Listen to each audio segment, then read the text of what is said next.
जो दावा किया है उसकी नकल भी प्रस्तुत करता हूँ। अमृतराज वैद्य के काम के तरीके को राजू नापसंद भी करता है।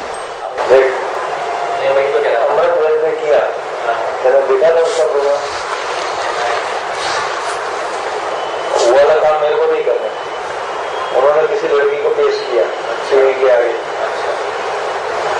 अमृत भाई ने। अब जिसको पेश किया तो राइट लाइन ऑफ एक्शन नहीं था।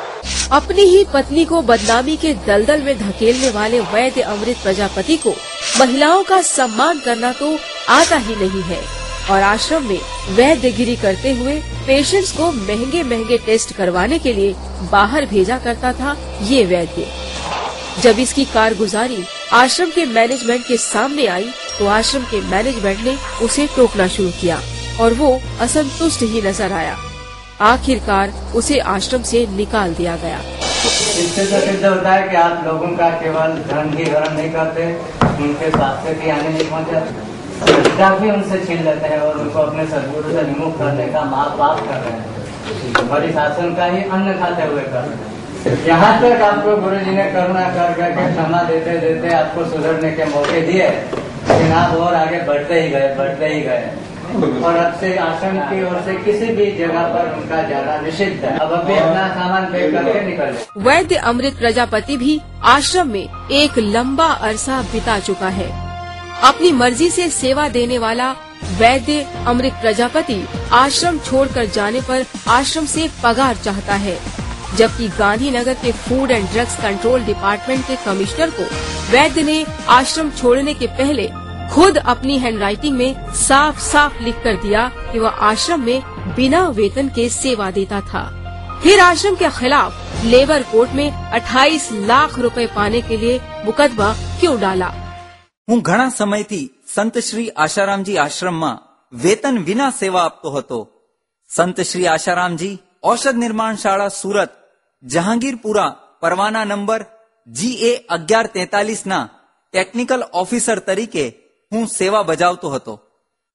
अर्थात मैं काफी समय से संत श्री आशारामजी आश्रम में वेतन के बिना सेवा देता था। संत श्री आशारामजी औषध निर्माणशाला सूरत जहांगीरपुरा लाइसेंस नंबर GA/1143 में टेक्निकल ऑफिसर के रूप में सेवा करता था। अब आप ही सोचिए इन सब के पीछे वैद्य के दिमाग में आखिर क्या चल रहा है। अमृत प्रजापति ने लेटर लिख के दिया है कि वो जो है निःशुल्क वहां सेवा करते हैं और ये उन्हीं के हस्ताक्षरों में उन्हीं की सही के साथ का लेटर है। और बाद में अब वो क्लेम करते हैं कि मैं पगार से वहां नौकरी करता था। इन्होंने लांछन लगाया। इसके अलावा अब इन्होंने खुद कबूल किया है और मीडिया ने ये प्रिंट लिख दिया है कि इनका जितने भी इन्होंने आक्षेप लगाए हैं संत आशाराम जी के खिलाफ वो सारे बेबुनियाद है। उन्होंने खुद ने कबूल किया। अरे इसके अलावा भी जो प्रिंट मीडिया ने ये भी छापा है कि इनके खिलाफ अमृत वैद्य के खिलाफ 304 दफा IPC के फरियाद जो है बड़ौदा में दाखिल हुई। उसमें पुलिस ने इन्वेस्टिगेशन करके इन्हें अरेस्ट किया और चार्जशीट भी फाइल की और आज ये जामीन पर है। ये उसकी FIR की नकल।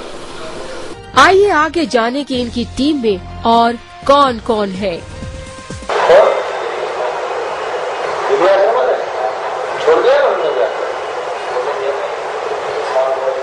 नहीं, वो मेरे साथ, वो भी मेरे साथ है, शेखर भाई भी मेरे साथ है, कौशिक भाई भी मेरे साथ है, सब पूरी टीम मेरे साथ है। शेखर, दिनेश और कौशिक ये वो नाम हैं जो अपनी ही कारगुजारियों की वजह से आश्रम छोड़कर गए और आज आश्रम के खिलाफ एकजुट होकर काम कर रहे हैं। विक्रम जी, मैं आपसे ये जानना चाहूंगा, इस पूरे मामले में एक अखबार संदेश का नाम आया है। इस अखबार की क्या इन्वॉल्वमेंट रही बापूजी को बदनाम करने में? जैसा राजू लंबू ने हमें बताया कि संदेश इसके लिए आपको पैसा देगा, मैं आपको संदेश के दफ्तर लेके जाऊंगा। वो हमें संदेश के ऑफिस लेके गया। वह हमारी किसी पटेल से उसने बात भी करवाई। 5 लाख रुपए की लेन देन की बात थी। जिसमें यह था 2.5 लाख राजू लंबू देगा, 2.5 लाख संदेश देगा। कुछ एक ऐसी बातें और सुनी है हमने विक्रम भाई की ये जो खबरें पहुंचती थी उस अखबार तक बापूजी के बारे में, उस पे मसाला लगा के उस खबर को छापा जाता था, इस बारे में कुछ जानकारी है आपके पास? हाँ बिल्कुल, ये सारा जो ग्रुप था जिसमें राजू लंबू, अमृत वैद्य, कौशिक भाई पटेल, शेखर, काफी नाम जो उसने खुलासा किया, कोई बाना, दिनेश जो बापू का ड्राइवर हुआ करता था, ये लोग मसाला लगा के और ये न्यूज देते थे उनको, जिनको पेश किया जाता था तोड़ मड़ोड़ के। कुछ महेंद्र चावला, अविन वर्मा, इस तरीके के लोग भी इनके साथ। आपने जो काम किया है, जो एक्सपोजे आपने दिखाया है, जो रिकॉर्ड किया है, जाहिर सी बात है आपने अपने जान को जोखिम में डाल के ये सारी चीजें की है। और जो आसाराम बापूजी के खिलाफ जिस तरीके से प्रचार किया जा रहा है और इस शख्स जो इन सब चीजों के पीछे शामिल है, राजू लंबू नाम का आदमी, क्या आपको ऐसा लगता है कि ये बहुत सिंपल साजिश नहीं है बल्कि ये बहुत बड़ी साजिश है और शायद राजू लंबू के अलावा कुछ और लोग भी हैं जो इस साजिश में शामिल हैं? बिल्कुल, इसमें काफी लोग शामिल है और ये छोटी साजिश नहीं है। इवन ये बोलता था कि हम कितना भी पैसा लगा सकते हैं इसके लिए। कुछ नाम मैंने आपको बताए। ये बोलता था कि हमने महेंद्र चावला को करोड़ों का आदमी बना दिया है पब्लिसिटी दिलवा के, तुम्हें भी हम करोड़ों में खिलवा देंगे। इस शख्स के बारे जो इसने खुद कबूल किया है कैमरे के सामने, कुछ ये शराब और लड़कियों की भी बात कर रहा था। ये इसका मकसद बापू के प्रति लोगों की श्रद्धा तोड़ना। किसी भी हद तक वो गिर सकते हैं। इवन अमृत वैद्य ने तो अपनी वाइफ को बुर्का पहना के और स्टूडियो में पेश कर दिया था बापू के लिए गलत बोलने के लिए। विक्रम भाई, जब आप पहली बार इस शख्स से मिले, जब आपने एक इतने बड़े काम को अंजाम देने के लिए आपने एक बीड़ा उठाया और आपने शुरुआत की, आपके साथ दुर्गा नाम की जो महिला है वो भी गई आपके साथ, जब आपने अप्रोच किया तो किस तरीके से इसका रिस्पांस था इस शख्स का, राजू लंबू नाम के शख्स का? जब हमने इसको अप्रोच किया तो ये बहुत एक्साइटेड था कि शायद मुझे कोई लड़की मिली जो बापू के खिलाफ गलत बोल सकती है पैसे के लिए, और इनको ऐसी ही लड़कियों की तलाश थी। मेरा प्रश्न ये है कि ये जिन नामों को खुलासा हुआ है यहाँ पर, संदेश अखबार, अमृत प्रजापति, शेखर जी, इन लोगों का इन्वॉल्वमेंट क्या है, किस तरीके से इनकी कनेक्टिविटी है और किस तरीके से ये लोग जो है वो बापू के खिलाफ साजिश कर रहे हैं, किस तरीके का नेटवर्क है? ये सारा नेटवर्क एक साथ कनेक्टेड है। ये फोन के थ्रू कनेक्ट होते हैं, समटाइम्स ये मिलते हैं, कभी दिल्ली में, अहमदाबाद या बड़ौदा, जहां भी इनकी पॉइंट्स होते हैं, जहां पे इनको मिलना है डिसाइड करते हैं। ठीक है। अब दूसरा ये बापू के खिलाफ कैसे साजिश करते हैं, इन लोगों का एक ही मकसद है, जैसे मर्जी करके बापू जी को फंसाया जाए, नारायण साईं को फंसाया जाए या सुरेशानंद जी को फंसाया जाए।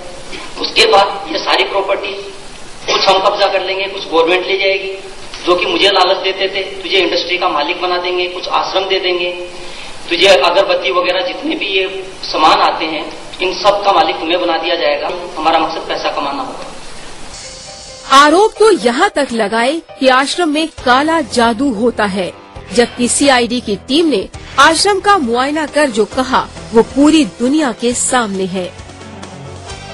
सीआईडी क्राइम की टीम आके पेपर में आया था कि कुछ ऐसे बोहरे हैं जहाँ पे कुछ मतलब धूप बत्ती और ऐसा तांत्रिक का ऐसा कुछ है, तो वो जस्ट हम चेक करने के लिए आए थे। एफएसएल की टीम भी आई थी, लेकिन सामान्य पूजा वगैरह का ही है, कोई ऐसा तांत्रिक का ऐसा कुछ हमको यहाँ पे मिला नहीं। अपना काम गुपचुप तरीके से करेंगे। अपनी कारगुजारियों को हाईलाइट करवाने के लिए बतौर इंस्ट्रूमेंट मीडिया का इस्तेमाल करना तो कोई इनसे सीखे। मीडिया अगर अच्छा है उसमें 2-3 न्यूज चल दी, मीडिया अगर अच्छा है उसमें 2-3 न्यूज चल दी, उसकी टीआरपी बढ़ गई, उसका तो काम हो गया। आसाराम के ऊपर संदेश ने टाइट कर रखा है मामला, एक अखबार वाले उसका डायरेक्ट इन्वॉल्व है। ठीक है, और इसके भी केस में वो मेरे को पूरा सपोर्ट करेगा। ठीक है, वो पूरी डिटेल स्टोरी वो देगा, ऐसे इसकी तांत्रिक की थी, और एफआईआर भी देगा, एफिडेविट भी देगा, सब कुछ जल्दी देगा। उसके पीछे रास्ता ही नहीं रहेगा, पीछे बात क्या बात। और मैं चाहता हूं एफिडेविट और एफआईआर वो गुप्त। मीडिया का इस्तेमाल तो इन साजिशकर्ताओं ने कई बार कई तरह से किया।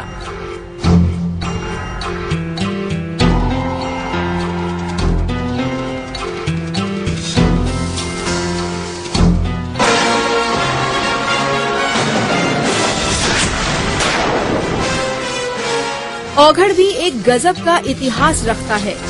इसके जितने नाम हैं, उतनी ही पत्नियां हैं और उतनी ही पर्सनालिटीज।